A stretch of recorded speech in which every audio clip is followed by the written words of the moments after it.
So we were talking about finding the four formulas for CG. There's two for nose wheel, tricycle gear aircraft, two for tail wheel. So, and the difference is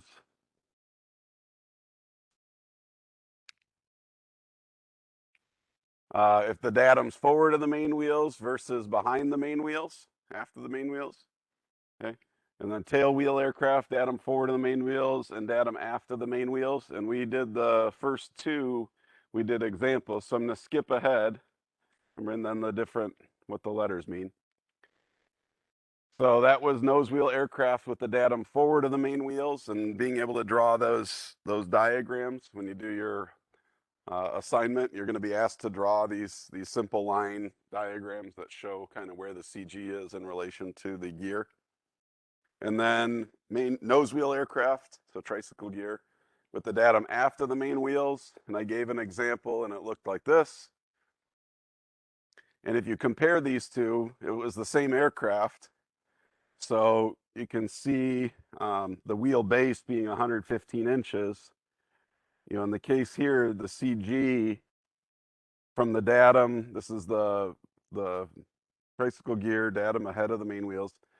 The CG here was 102.4 inches, which was 17.6 inches from the main wheel in that case. Okay, or 102.4. You know, is we've got a datum that's 5 inches ahead of the nose. If we go to this one, you can see that's why I put this measurement here, which doesn't mean anything. We don't have a term for it. There isn't a variable for it. But you can see this in this case where the datum's after the main wheels using the same data, the same weights and everything. It doesn't matter where the datum is. You can see the CG ends up in the same spot relative to the gear or the aircraft. But now our CG is negative 47.6 in relation to that datum that's in the back, but it still calculates it to the same spot as long as the two aircraft are the same weight. They just have weight and dimensions. They just have a different location for their datum. So now we get into tail wheel aircraft. So tail wheel aircraft, again, that datum can be fore or aft of the main wheels. So we're going to start with it forward of the main wheels, which means it's going to be forward of the tail wheel as well. And so we have D, again, is the distance from the datum to the main wheels. L is the distance between the main wheel and now the tail wheel instead of the nose wheel. And then the one difference here is instead of an F in the equation, we've gone to an R, which is the weight at the rear wheel, is how you can kind of think of it. So it's the weight at that other wheel. And so for this one, the example, hopefully everyone brought their paper. If you need a piece of scrap paper or scratch paper, Nate's got some here. But for this example, I'm going to actually use similar weights, although now we're dealing with a tail wheel. So the left-hand gear is 1,050, right? That's 1,050 pounds. Right hand is 1,025.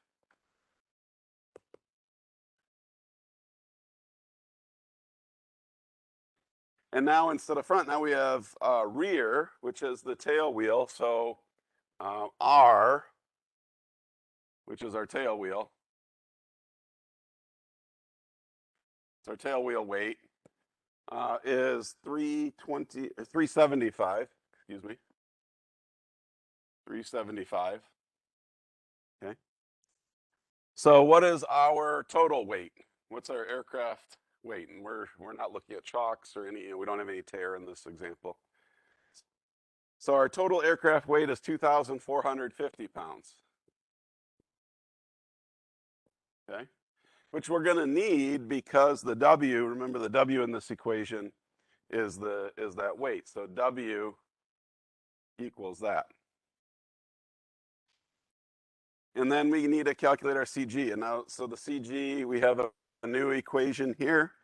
So in this configuration, our CG is found by taking D, the distance from the datum to the main wheels. And then we add, R times L, R times L divided by W. So if we plug these numbers in, D, I didn't give you D. Sorry, D is 5. D equals 5. And L is 240. 240. So 5 plus R, 375, the quantity of 375 times L, 240, divided by the total weight was the 2450 that we added up. Gives us a CG equal to what? Equals 41.7. Is that what everyone's getting? And it's 41.7 inches. Right? That's our distance from the datum. So from the datum to our CG point here, 41.7 inches. So you can see it's behind, the distance to the main wheels is only 5 inches, right? So it's behind the main wheels, which makes sense. If that CG was in front of the main wheels, this plane would want to tip onto its nose when it's sitting on the ground, right? Those main wheels are like a teeter-totter. If it was too far back, then the plane would want to take off and stall, right? And so it's in the range of the wing area. So that makes sense. Sounds about right. And so now we can draw that. So I'm going to go ahead and turn off the projector and go ahead and start sketching this thing. How do we draw this one?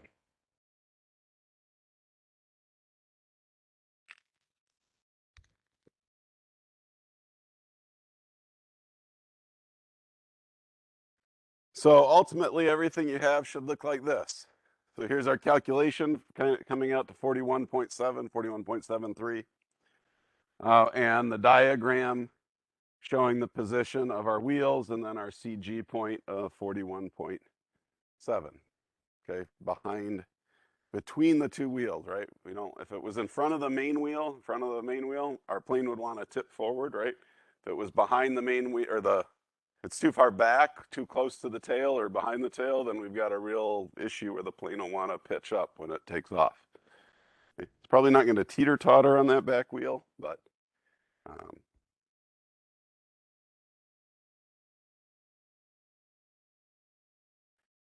the fourth of our different configurations now is a tailwheel aircraft with the datum aft of the main wheels. So here you can see, here's our main wheels. They've put now the datum at, like, in this case, the back of the cabin, maybe. Now, remember, that datum can be anywhere after the main wheels. It could be in front of the tail wheel like it is, or it could be back here. It could be behind the tail wheel. Theoretically, it's not going to make a difference. And so this one, it changes. We change up our equation a little bit. So let me change. We're going to keep the same left hand and right hand weights. We're going to keep the same tail wheel weight. So 1,050 for the left hand, right hand's 1,025. Tail wheel of 375, so it gives us a total weight of 2,450. That's not going to change in this case. What I am going to change are the equation and our measurements and our CG position. Let's get rid of D and L here, and I'm going to change our equation. So our CG equation in this case is a negative D plus that same quantity, R times L, the quantity R times L over W. Okay, but there's a negative sign in front of it now. And so in this case, the D now is 10, and our L is still 240.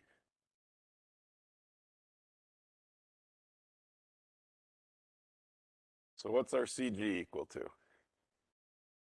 Don't forget the negative. Negative D, negative 10,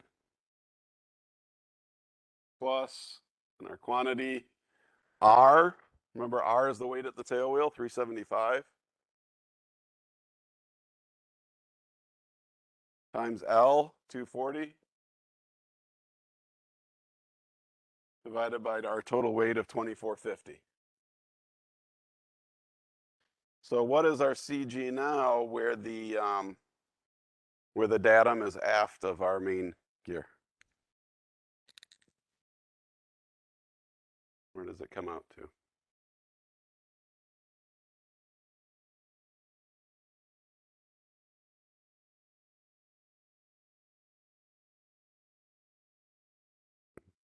And what's that?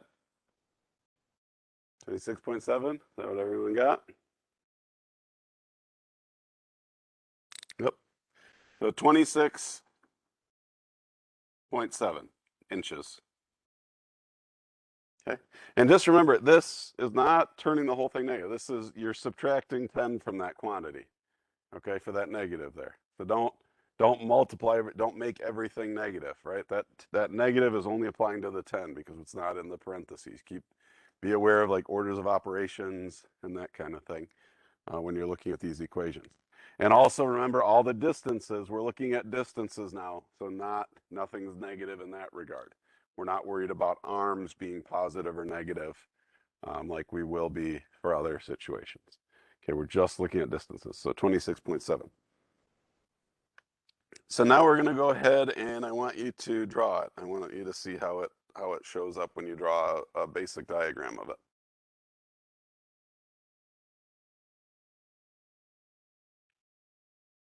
So here's the drawing version of it. Here's what I would expect to see typically in kind of on your assignment. Is here's our calculation. Again, getting that 26.7. Here's our L, 240, our D of 10. And again, D is just 10, not negative. Our datum here is between, here's my main wheel and my tail wheel. I don't have the circles drawn on here. Oh, I do. Here we go. Oh, they're down. You see them down there on the bottom right. The screen doesn't go quite low enough. So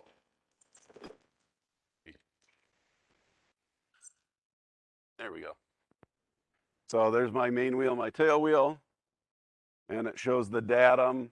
This is our datum line, the solid line right here between the two, and 26.7 being my CG location, my arm.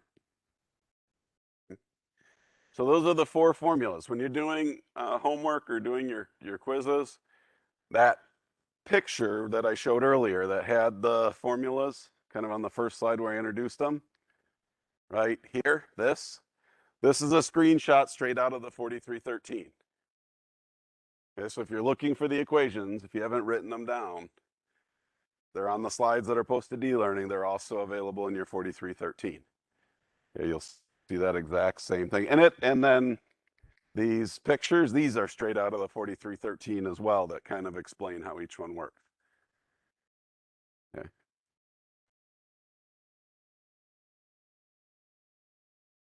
Now we get to what I prefer, which is the table method. Okay. And the reason I like the table method is because the gear type and the datum location are irrelevant. You don't have to remember 4 different equations. Okay. But for your writtens and for the FAA, they want you to know those 4 equations. Okay. You're going to have to use the equations to calculate CG. But for daily use, this is the method I always used in industry. And I don't know, Jeremy, did you ever use the equation method? No. So they use tables. And the table is what you're going to see almost always in the flight manual or the pilot operating handbook. So you can use those equations for kind of finding your empty weight CG, but then anytime you make a change, you're pretty much going to use these type of tables to do it. So things you need to know, we need to know the distance, or we're trying to find the CG, the distance from the datum to CG. You need to know the weights at the weighing points. So whether you're using gear or the lifting and jack points. And if you have either one of those, either you're going to measure it, and just be aware, you have to, if you're using gear, you almost always have to measure it. And then I'll talk about why in a second. If you have jack points, which is what bigger aircraft tend to use, those have a fixed location. Your manual will tell you this jack point is at this location. It will give you the arm to that jack point. Anyone know why we have to measure the gear distances, and the jack points we don't have to? Anyone give an idea why?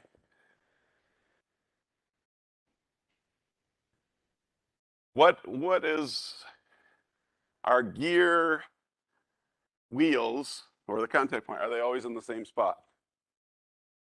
No, why not? You can raise them and lower them, but they're always going to end up like the same spot when you lower them. Okay, why will the contact patch of the tire possibly move? What are gear mounted on? What is the thing that holds the gear to the airplane? A strut, right? Struts can change height, can change length. Are struts ever perfectly straight up and down? You should be shaking your head no right now. They're always at a slight angle, right? So if your strut is at an angle, right? There's my strut, it's at an angle. Okay. Here's my body of my airplane, right? As this gets shorter, my wheel goes up here. My wheel has moved from here to here, right? So that's why we have to measure them, because depending on the squat of the struts, how compressed they are, those wheels are going to get closer together, further apart, they're going to move, right? Because of the rake of the struts. Yeah. Pretty much any transport aircraft has 3 main jack points. Bigger aircraft sometimes have 4 or 5. When you're talking bigger, you're talking like 7.5, 767, bigger Airbuses. But like A320s, most I don't know what the latest 737s had 3, the 727 had 3. And most of them they're always going to have 2 under the wings they're basically right underneath the wing spar, right? The hard point of the wing, which typically puts them just in front of the gear, because the gear usually is mounted just behind the wing spar. And then they're going to have one either at the nose or the tail, depending on the design. A majority of them are up at the nose on transport aircraft, but there are some that use a tail jack as well. Some aircraft, they'll use 4, nose, tail, and wings, and you just have to modify your calculations accordingly. You have to add another line to your table. Okay. So if you're using gear, you're going to have to measure those contact points. If you're using jack pads, jack points, then lifting jack points, not axle jack points, but lifting jack points, then you can take there's a number that'll be given in your AMM. And then remember, the arm is from the datum to the weighing point. And now we are worried about positive or negative. So positive being behind the datum and negative being ahead of the datum. So here's an example I've got. If I have an aircraft with a nose weighing point weighed at 377.5, it's got an arm of 5 inches. Okay, so imagine like the Cessna. You know, if an airplane like the Cessna. Cessnas typically use the firewall, but you know, think of like the Mooney or something like that. If they put another common spot to put the datum is right at the tip of the spinner. Okay, that's where you get like this 5-inch arm, because it's you know, if you drop a datum at the spinner tip. Left and right main landing gear waypoints, 1,055, 1,030, and you can see here's the arm, and they just happen to be the same. This one of 120.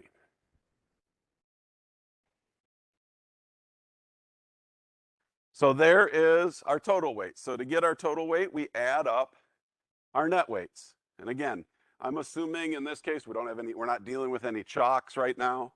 We're not dealing with any like ramps or, you know, there's no tear weight that we have to worry about, just to keep it really easy to start with. Okay, so subtotal as weighed, 2,462.5 pounds. How do we find the arm? Anyone have an idea? Can I calculate an arm right now? We can't calculate an arm. We cannot add arms together, okay? That's a big thing I want you to take home from this. The arm, you can never add the arms together. So don't ever add down those. We have to calculate those back using division. But what we can get are the moments. What is a moment? How do we get a moment?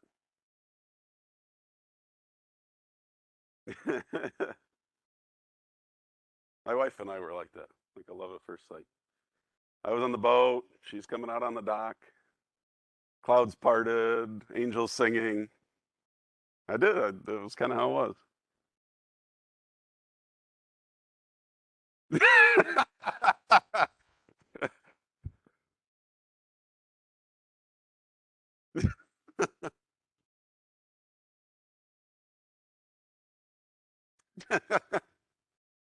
guess you could have done a snot rocket too. Okay. So how do we get a moment here? Besides the way Jeremy and Nate and I just described. Wrong type of moment. The net weight times the arm. Okay? So we're going to do that for each of the gear. 5 times 377.5 gives you 1887.5. What do we get for the left main landing gear? I'm not going to show you until I get some answers. I want you following along. What do we get for the left main landing gear? No?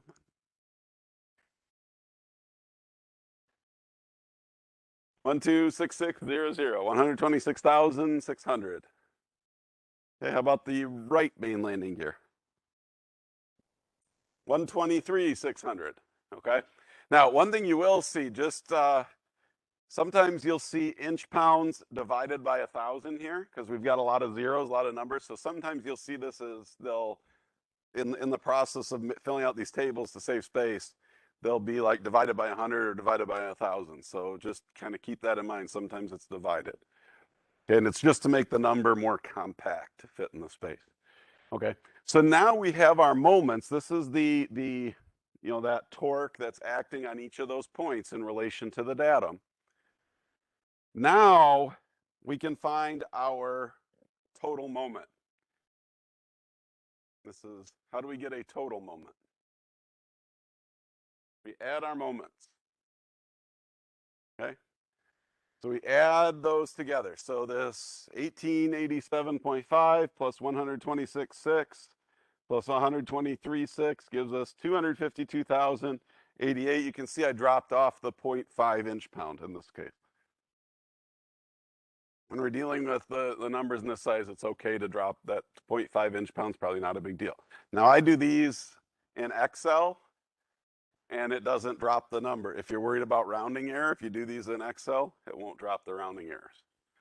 Okay, and you can do it with formulas if you want. I'll show you a quick Excel example when we're done here, how I create one of these. Okay, now that we have the total weight, and now that we have the moment, the total moment, now we can figure out our as weighed CG, or the arm of the total. So what did we do to get our moments here? We had to do what? We multiplied. So what do we do to fill in this box here? We're going to divide. We're going to divide our moment by our net weight, our total moment by our net weight. So if we divide those, it gives us 102.37. Okay. For those of you that want to,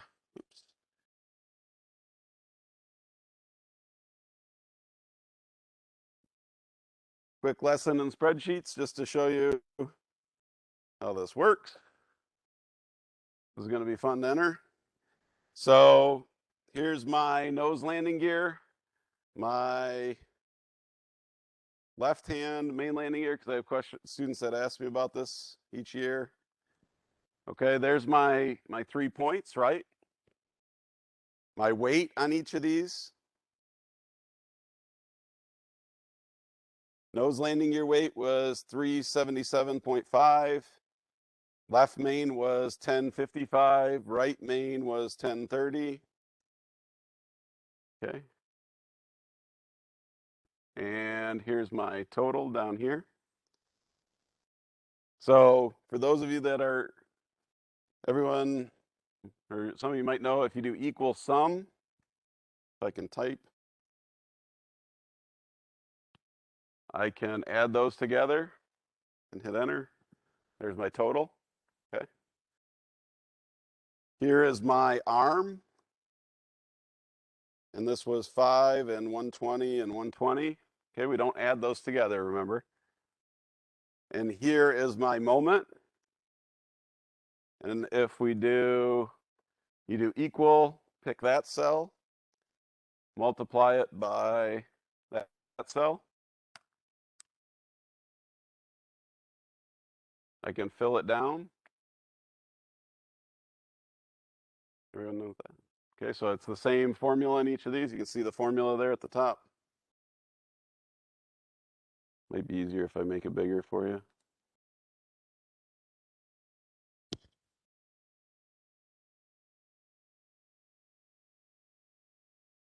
Down here, we need to add them up again. So I add those three cells together. And then this one is I take my total moment and I divide it by my total weight. And that gives me that. So you can see if you do this in Excel where it drops off some of those, but it still keeps all your decimals and everything. Now, we're talking about inches here. Do you think we really need to go to the thousandth of an inch when we're talking about a moment? We're not, I mean, we're going to be using tape measures to measure the distance between the wheels, right? We're not going to be sitting there with a set of calipers or micrometer trying to get it to the thousandth of an inch, right? So we're probably good just saying 102 or maybe even 102.4, right? Or even 102.5 is probably close enough, okay? If a pilot is loaded, if they're starting with this number and they're loading it so close that they're like right on the edge of their envelope, we'll look at envelopes here in a minute, they shouldn't be ever loading it where a little bit of rounding error can put them over the edge, right? I've got some funny looks here from the pilots, but sometimes you can't help it. Yeah.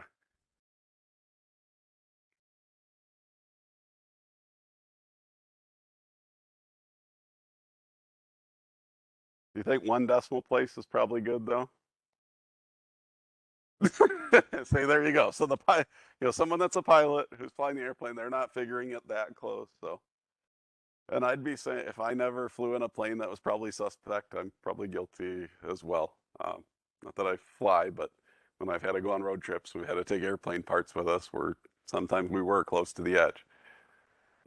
But just so that's kind of that process, how that table is created. And then you can take that same process down below. So we'll look at that here. So I'm not going to save mine. Let's bring our slideshow back up.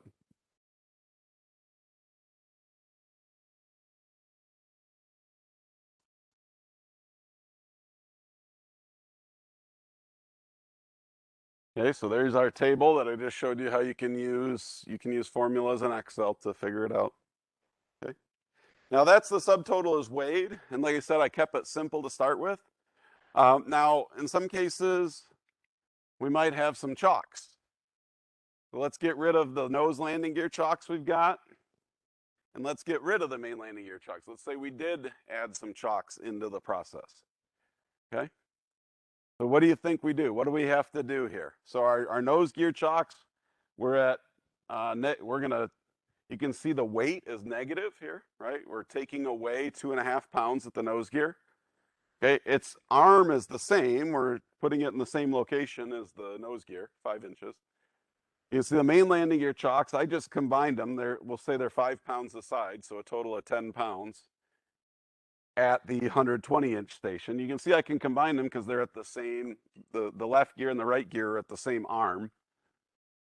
So it's 2 5-pound chocks that I'm removing from the main landing gear. So what do I need to do first for these? What's the first step in this calculation? I think. What did we do first when we did the aircraft? Multiply what? Weight, net weight, times the arm. Sorry, well, first we'll add them up, sorry. Okay, so first thing we can actually do is subtract them out directly to get our new basic empty weight. I got ahead of myself. So 2462.5 minus the 10 is 2452.5 minus 2.5 is 2450. Okay, so 2450 is the remaining aircraft weight now that we've said, oh yeah, there were some chocks in there. Then what do we do, David? Then we multiply. multiply across. So 2.5 times 5 gives us negative 2.5 times 5, because we're removing the weight, gives us negative 12.5 for our moment for the nose landing gear chocks. And we multiply our main landing gear chocks, negative 10 times 120 gives us negative 1200 for the moment, okay? So this is where, okay, the equations earlier, you can get tripped up. You know, there's distances, and you don't have to worry about the positive, negative as much, but you got to remember variables. The thing that trips people up here is what's positive, what's negative, and making sure when you're doing your multiplication, you're including that negative as part of it, because now we are dealing with the arms. We're not dealing with distances, we're dealing with the arms, which can be negative. And we're dealing with weight coming off, which can be negative. Okay, so we've multiplied our net weights times our arms to get our moments. Now what do we do?